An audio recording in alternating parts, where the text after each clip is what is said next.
प्रगट भयो कृपाला दीनदयाला संतन हितकारी, जय जय मोह विनाशक भवबंधन हरि। सृष्टि की रचना के साथ ही भगवान विष्णु अवतार लेकर विभिन्न रूपों में प्रकट हुए हैं। श्री कृष्ण भगवान के रूप में उनका अवतार सबके विलक्षण है।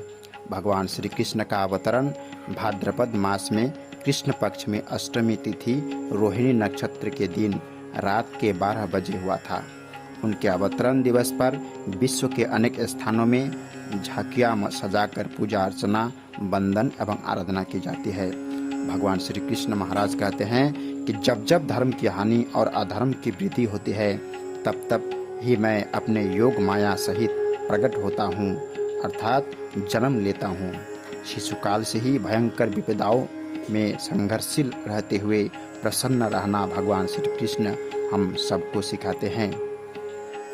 प्रिय महानुभावों, परम पूज्य श्री महाराज जी कहते हैं कि लोग समर्पण भाव से डरते हैं। भगवान कृष्ण गीता में कहते हैं कि हे अर्जुन, हर क्षेत्र का क्षेत्र में हूँ, जो जानने वाले वस्तु है, जो ध्येय है, वह मैं हूँ, और मेरे प्रति समर्पण भाव रखने से तू मुझे प्राप्त होगा। परंतु आजकल लोग समर्पण भाव से बड़ा डरते हैं, सोचते हैं कि पता नहीं समर्पण भाव से हमारा क्या हो जाएगा।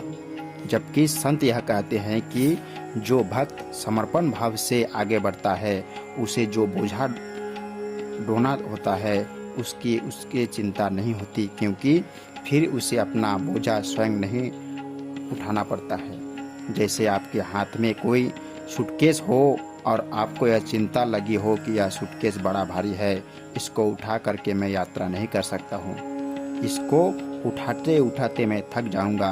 तब आप क्या करते हैं कि उस सूटकेस को लेकर किसी रेलगाड़ी में या बस में बैठ जाते हैं, और उससे क्या होता है कि सूटकेस का वजन तो रेलगाड़ी पर चला ही गया, उसके साथ साथ आपने अपना वजन भी रेलगाड़ी पर रख दिया। और जब आप बिल्कुल बेफिक्र हो गए, क्योंकि जहाँ जहाँ रेल जाएगी वहाँ रेल आपको तथा आपके सूटकेस को भी साथ में ले जाएगी। यही बात भक्ति के अंदर आती है। जब एक भक्त अपने मान अभिमान को त्याग कर गुरु के चरणों में अपने को समर्पित कर देता है, तो उसका जितना भी बोझा होता है, पाप पुण्य का, वह सब उसका बोझा नहीं रहता, बल्कि जिस माध्यम सद्गुरु को उसने पकड़ा है, उस माध्यम का वह बोझा बन जाता है।